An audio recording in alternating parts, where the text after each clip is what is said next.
Namaskar. A warm welcome to World News and Indian Perspective on All India Radio. This is Anita Anand and with me is Vaibhav Jyotsna Srivastav, bringing glimpses of the major developments of the day from across the globe. Over the next half an hour, we shall bring you the latest from the world of politics, economy, sports, entertainment and more. The headlines. Prime Minister Narendra Modi says India on track to achieve its national commitment of land degradation neutrality at the United Nations Conference on Desertification, Land Degradation and Drought. Israel's new Prime Minister, Naftali Bennett, vows to unite the nation and work for the sake of all the people. Deposed Myanmar leader Aung San Suu Kyi faces trials on multiple charges including corruption in Naypyidaw. 135 Indian peacekeepers serving in the United Nations mission in South Sudan decorated with medals. India's national COVID-19 recovery rate improves to 95.43%. And in Euro 2020 football, Czech Republic beats Scotland 2-1.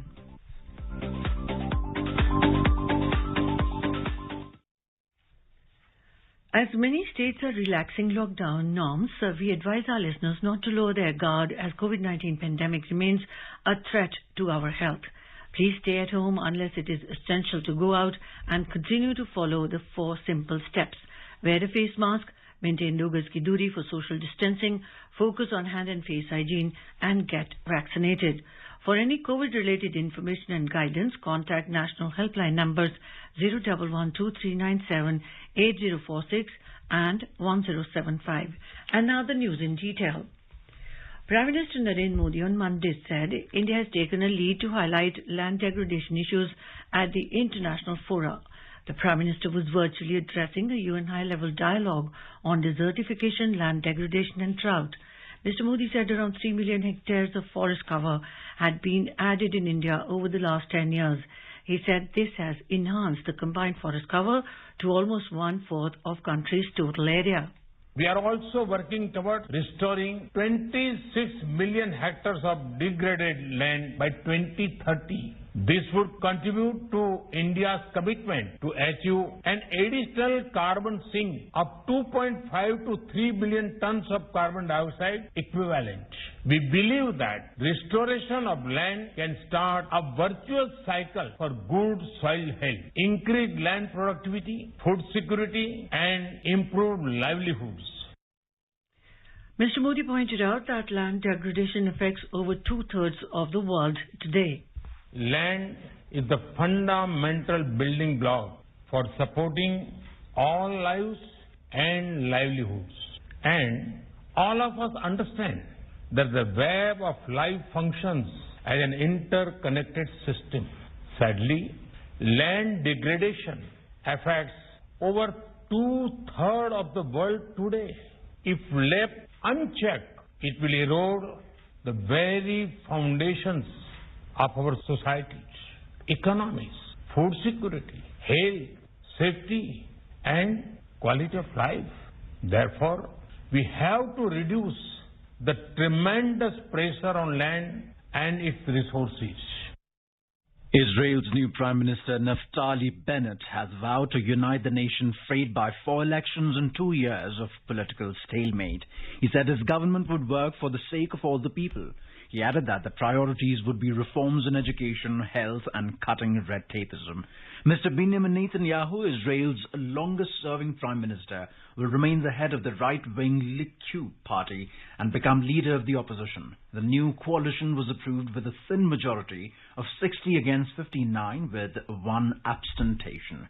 US President Joe Biden congratulated Mr. Bennett, saying he looked forward to strengthening the close and enduring bilateral relationship. Prime Minister Narendra Modi has congratulated Naftali Bennett on becoming Israel's Prime Minister. In a tweet, Mr. Modi has said both the countries will celebrate 30 years of the upgradation of diplomatic relations next year. The Prime Minister said he's looking forward to meeting Naftali Bennett and deepening the strategic partnership between the two countries. Meanwhile, Prime Minister Modi also conveyed profound gratitude to the outgoing Prime Minister, Mr. Benjamin Netanyahu, for the leadership and personal attention to India-Israel strategic partnership. External Affairs Minister of India, Dr. S. Jaishankar, also gave a farewell message to his outgoing Israeli counterpart, Mr. Gabi Ashkenazi.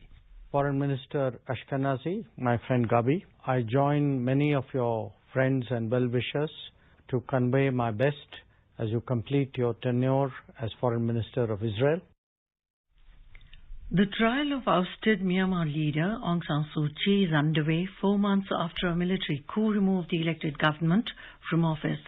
She is charged with the possession of unlicensed walkie-talkies and violating COVID restrictions.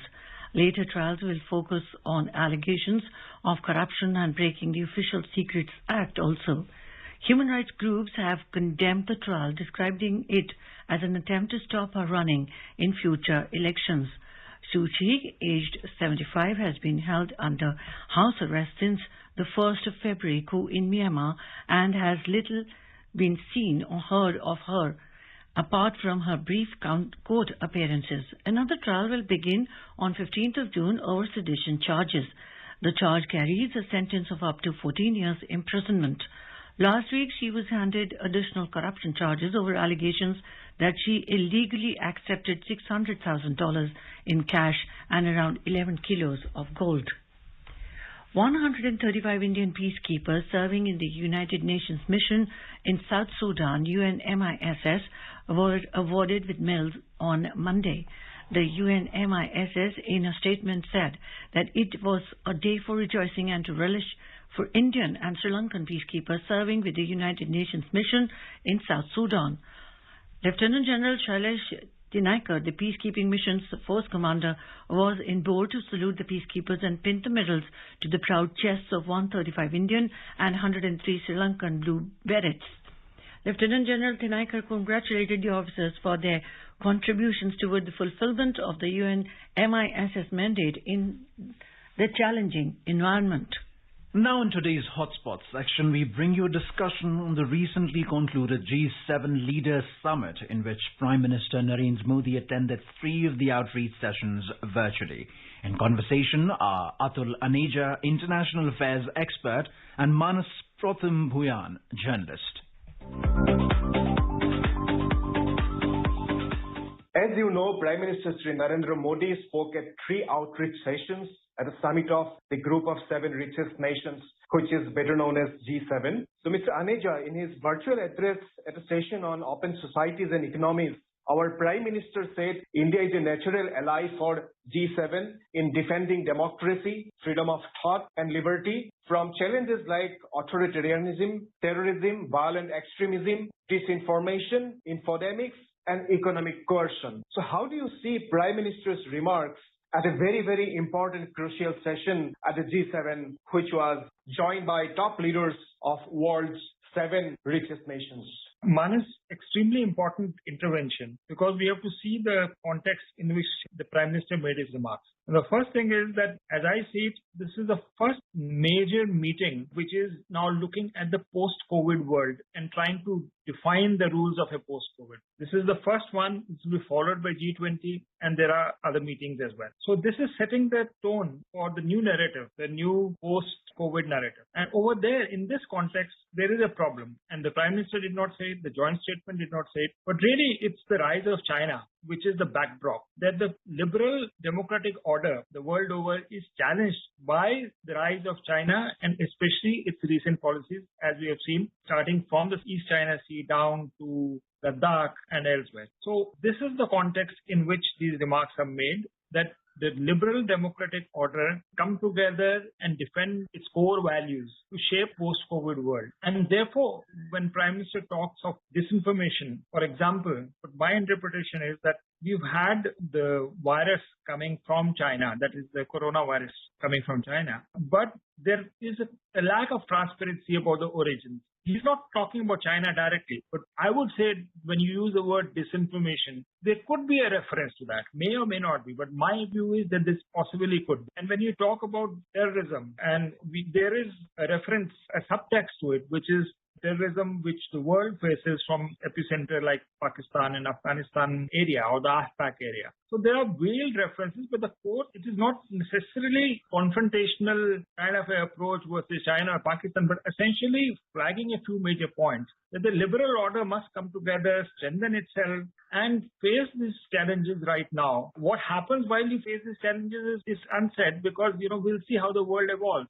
Perhaps that these challenges may not remain the way they are today. But it's the need to defend against them, to rise to the occasion is the call which the G7 gave. And India being a part, not of the G7, but, being a major global democracy, has made its voice heard through the Prime Minister's intervention. Mr. Aneja, the Prime Minister also made a very important point. He referred to the fast-changing digital landscape, and he also underscored the vulnerabilities in open societies and our tech companies and social media platforms to ensure a safe cyber environment for the users. So how significant is the Prime Minister's observation in addressing various challenges in the cyber domain that the world is facing today? The Prime Minister has made a very important, not just a point, but brought out a theme, because what we have is that we have the digital world emerging, and there's a problem there that there are no rules to guide the cyberspace of the future. There are no international treaties, for example, for what one can do, what cannot do. And we have major challenges like hacking coming up. We have this problem of 5G, which is coming up, which is going to integrate the world digitally. But how do you prevent countries from using 5G and controlling the flow of information to their nationalistic advantages? I mean, these are major issues. And what happens to, their state secrets, for example? Every country has it when it comes to its deep science, technology, space programs, the top leadership's own communication, etc. I mean, there has to be a system in place which is universally recognized, which safeguards these particular domains from external interference in the cyber domain. So, I mean, the Prime Minister has flagged this very major theme, but I doubt whether the world has yet to define the rules to govern cyberspace.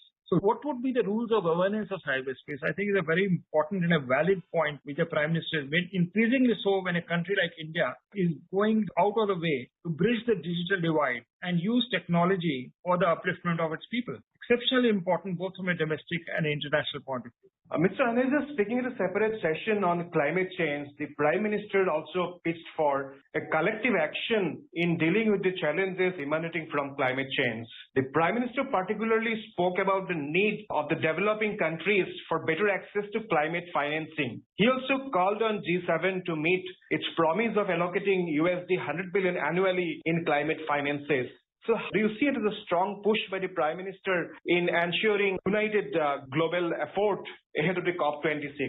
Absolutely, because India is committed to certain goals of the Paris Convention. We have made a commitment, but what would be the roadmap to reach it? Now, there are some practical issues here. I think the Prime Minister has made first point that if you want to mitigate climate change, no country can do it alone. It has to be a collective effort. If it has to be a collective effort, then what is the responsibility of the rich countries and the developing world or the global south and the emerging economies which stand somewhere in between? So I think the message is there, the commitment of India is there to reach climate change goals. But then there are practical issues of finance. If you want to convert to clean energy, and if you have to give up coal, then to move into renewables, you move into electric car revolution, requires huge expenditure of infrastructure, etc. Now, who's going to foot the bill for it? How will the transition be achieved? I think there the message is to the developed world that look, if you want to be a partner with all of us in achieving the international goals on climate change, then go downstream and prepare for financing that, because poor countries, the developing countries, do not have those finances.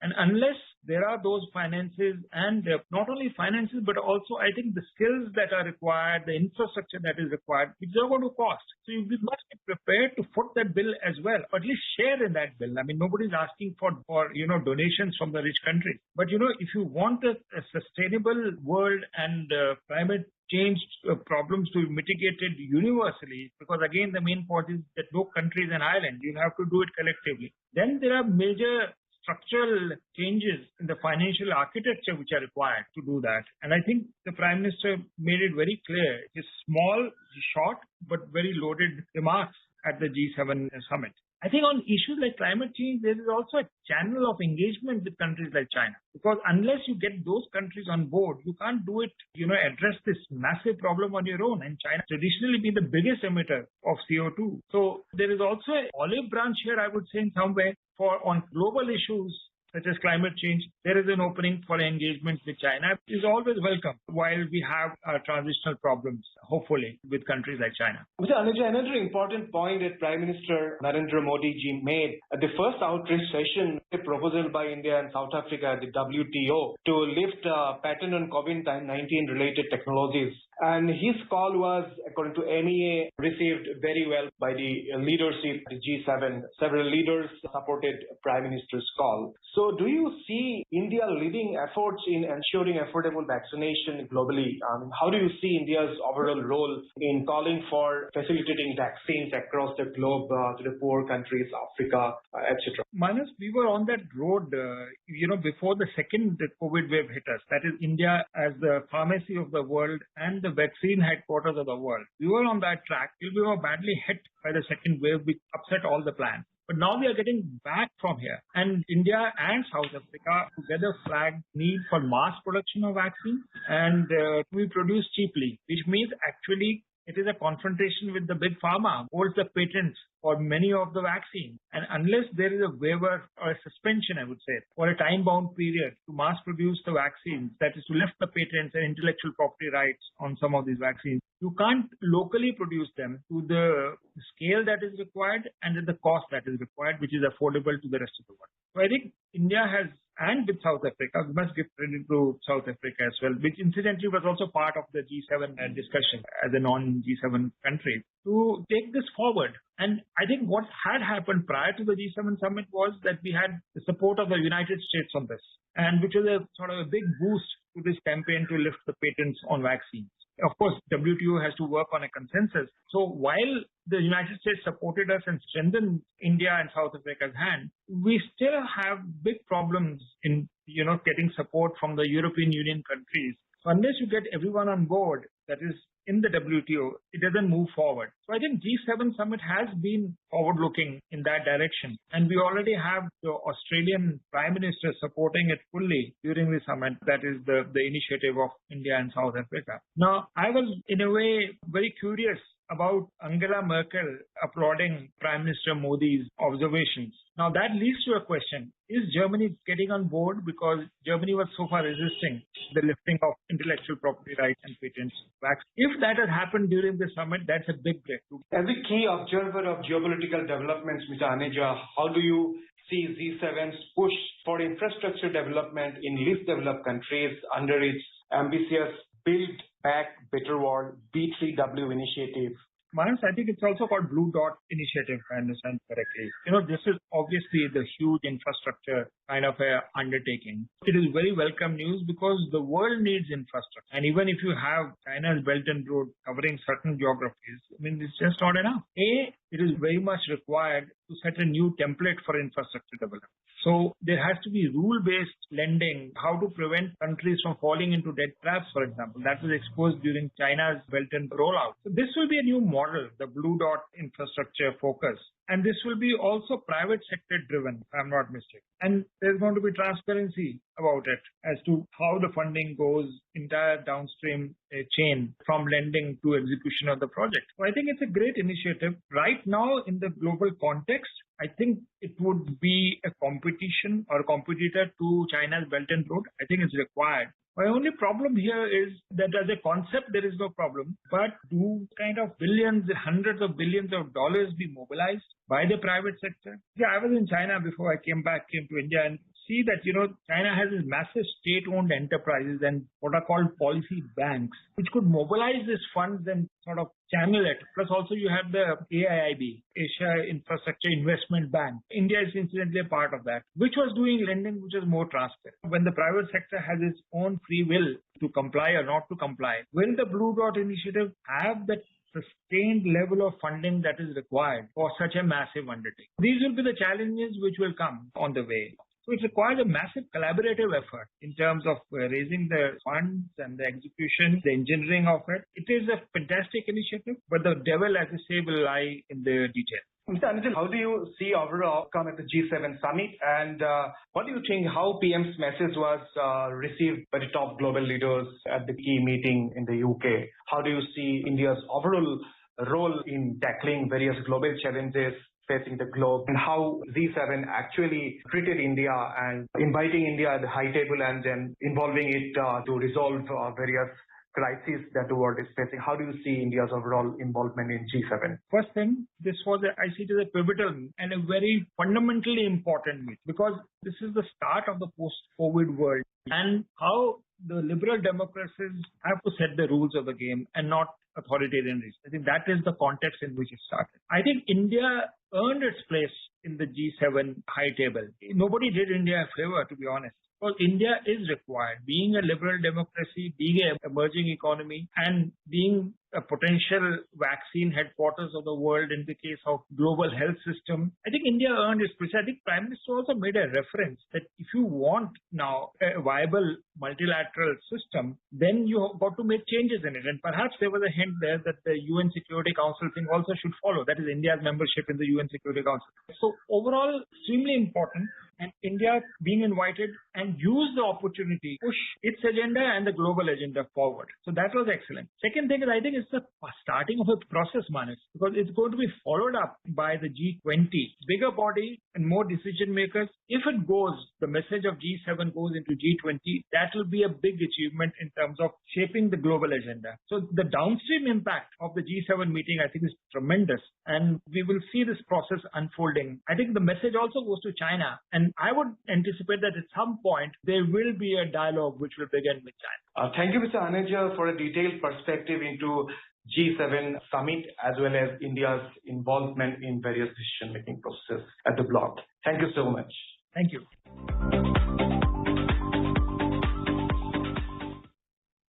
This is All India Radio giving you the world news.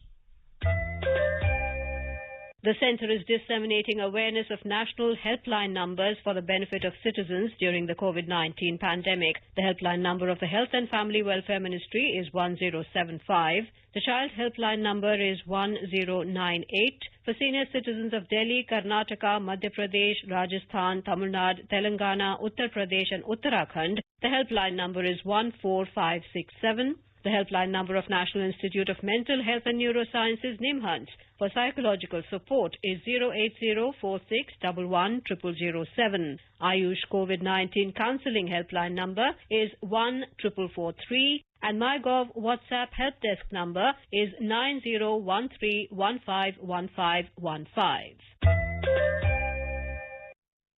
India is registering a significant decline in active caseload and fresh cases of coronavirus. The Health and Family Welfare Ministry said the active caseload presently comprises 3.29% of the cumulative positive cases, and it is continuously declining. The recovery rate has reached 95.43% in the country.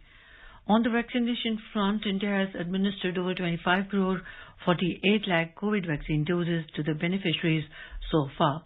The Health and Family Welfare Ministry has said over 14,99,000 vaccine doses were administered to the beneficiaries within 24 hours. Now let's take a look at the coronavirus updates from around the world. As many countries in the world have approved COVID vaccinations for use in children and look to expand their nationwide vaccination campaigns to cover children as well, the WHO has released a series of explainers on the same. On the question of the status of the clinical trials of vaccines on children, WHO Chief Scientist Dr. Soumya Swaminathan said that they are under progress. Most vaccine companies and developers are currently doing studies in children, starting with the 12 to 18-year-olds and then progressively going down to younger and younger age groups. So as that scientific data comes out of the studies, the SAGE, which is the Strategic Advisory Group of Experts on Immunization that actually develops vaccination policy for WHO, which is then adopted by many countries. The SAGE will look at this data as it comes and make recommendations on how the vaccine should be used in children, at what dosage, what interval, etc., whether there are any safety precautions or contraindications. All of that will be provided in detail. But again, to go back to the point of children, except for very few children who are at high risk, not considered to be a high priority right now because we have limited doses of vaccines. We need to use them to protect the most vulnerable. And also we have to remember the fact that it's not necessary that children must get the vaccine before they can go back to school. We've seen in many countries that schools have been kept open very successfully,